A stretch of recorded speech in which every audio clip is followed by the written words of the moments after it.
This is Greg Heff. After being bullied in his youth, Greg set out to complete every diary task in old school RuneScape in order from easy to elite.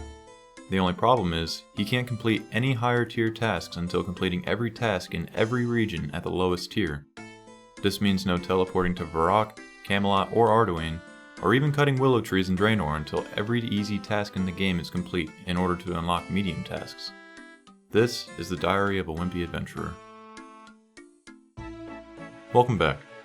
As you may know by now, I've been using footage from a 24-hour live stream that I did a few weeks back on my Twitch channel, twitch.tv/boyki. Well, today I'm finally reaching the end of that footage, which means a couple things. 1, I'll probably start streaming again soon. 2, I can structure these videos a little bit better. And 3, I didn't really have a third thing, I just like making lists. But with that being said, this video may be a bit shorter than the last couple have been, but I expect that from here on out they'll continue to be around 20-ish minutes. Anyway, back to the video. After completing all the easy Varrock tasks, I decided I wanted to start working on the Falador tasks. Before that though, I used the XP lamp I got from Toby to bring my agility up to level 33. While it isn't a difficult skill to train, having the slight boost in energy conservation is huge considering how much running around I'll be doing for a while. The first task I noticed was to create blurite limbs on Dork's anvil, which requires the completion of 2 quests, Dork's quest and the Knight's Sword. Remember last week when I said you should bring all the items with you when you start this quest? Well, this is why.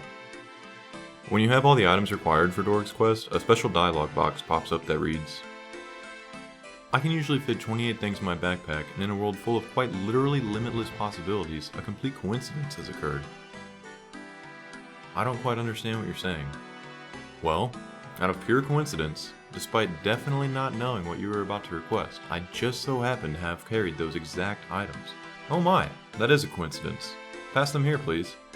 I can spare you some coins for your trouble, and please, use my anvils anytime you want. This is by far one of my favorite Easter eggs in this game. After completing the quest, I jumped over the wall west of the castle to complete task number 7. Next up, I set out to create a mine tiara, so I made my way down to Remington to buy a tiara mold from the crafting shop along with every other kind of mold, because who knows when I'll need them. With the molds in my inventory, I went to the mines north of Alcarid to mine some silver, but something I didn't quite realize was that I didn't have the smelting level to actually make the bars. Oh, I'm not even going to be able to smith these because I don't even have... Oh, I'm so dumb. This began my long, frustrating, borderline rage-quit-inducing journey to create the sword for a Falador Knight. I present to you the Knight's Sword. The Knight's Sword is a short quest in which you help Surviving Squire by recreating a ceremonial sword that he lost. As an Iron Man, you need level 10 cooking to make a red berry pie, and level 15 mining and smithing in order to create iron bars. Easy, right? Knowing no better way to gain early cooking levels, I made my way back to the cow farm in Lumbridge to murder more cows. Only this time, I'd be grilling their friends and families on a fire that I made just outside the pen for cooking XP.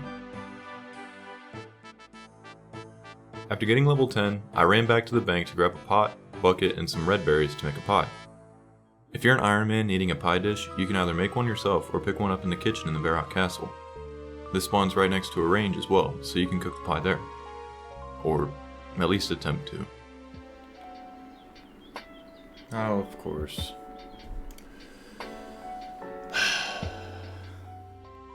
After burning the first pie, I decided not to take any chances and gathered 2 more red berries and a couple more pots and buckets to give myself 3 more shots at making the pie. Luckily on attempt number 2, I made the pie with no problems. Now I just have extra pie dough in case I need it in the future. Next up was getting iron bars, which I thought you could purchase from the dwarves in the mines north of Falador. Turns out they don't actually have any in stock, which means I'd have to make the bars myself. Iron requires 15 smithing to make, so that's what I needed to do. And after 20 straight hours of streaming, this is where it all started to spiral. My game plan was simple. I'd mine copper and tin in the southeast Varrock mine, run up to the east bank to deposit the ores, smelt those ores in the furnace in Edgeville, and use the anvil south of the west bank to smith the weapons until level 15. However, I didn't take the time to figure out just how much ore I would need to gain those levels, and instead just decided to wing it and see what happened. I honestly don't know how many inventories I'm gonna need to get up to 10, but... or 15, I guess. It's probably nowhere close, but...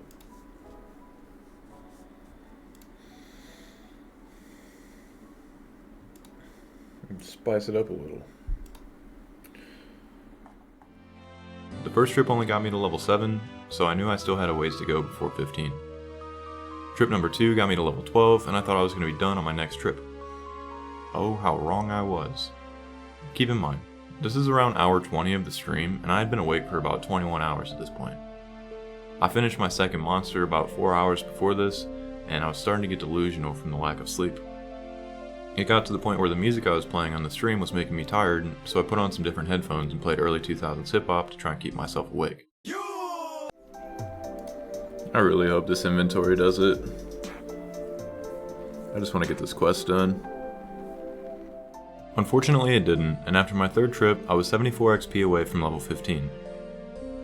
Between smelting the bars and crafting the items, this means I was 2 bronze warhammers away from wrapping up this grind. 2 warhammers.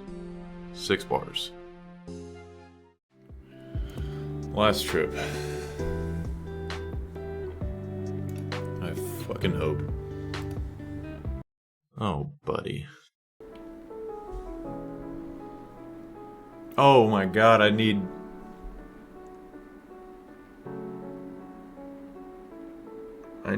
3 of each.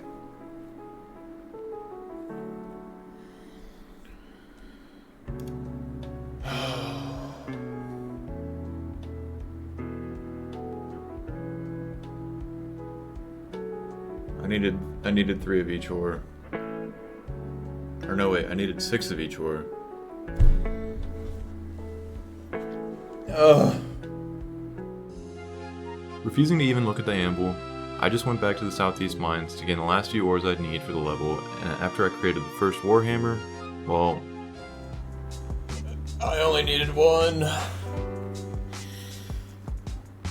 Ugh, whatever. So, a couple notes for myself, and for you if you ever decide to do something like this in the future. 1. Know what you need to make before gathering the supplies so you know how many supplies you'll need to gather. 2. If you're mining copper and tin, just alternate between full inventories of copper and full inventories of tin. Don't do what I did at first and try alternating half and half. With the way the Varrock plate body works, giving the 10% boost when mining, it'll probably be faster if you just alternate inventories. Or just revisit the first note and get that many of one before switching to the other. And 3, make sure you have a hammer if you're going to smith armor. Look at that, proper list. So the way smithing works is by giving XP in 2 different ways, smelting the ore into bars and smithing the bars into armor or weapons. When smithing weapons, XP is given by the amount of bars you use to craft that weapon.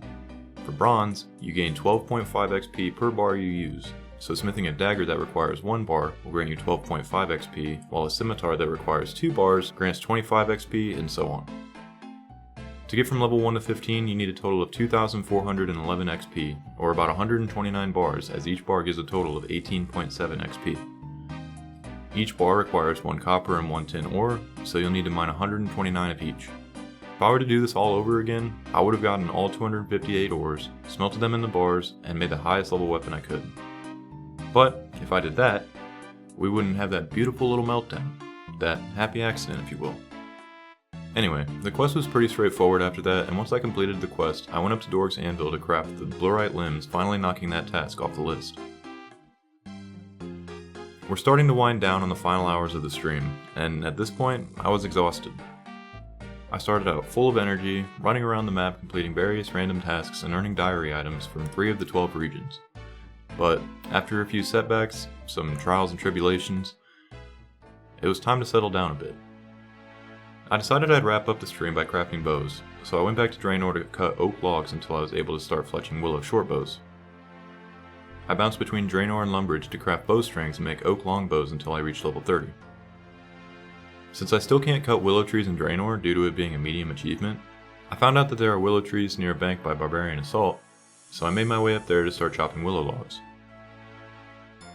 This is the first time that I've had to find a creative solution to work around the restrictions of this challenge, and honestly, I loved it. Had I not been playing by these rules, I probably never would have even thought to chop willows here, but it's such a neat spot to do it. It really takes away some of the monotony that comes with how I've played this game in the past, and it made me excited to see where this challenge will take me in the future. Anyway, that's all I have for this episode. Today, I finally wrapped up the footage from my 24-hour stream, and while I didn't actually get another diary item, I did complete a few more tasks and started making my way closer to completing the easy Falador tasks.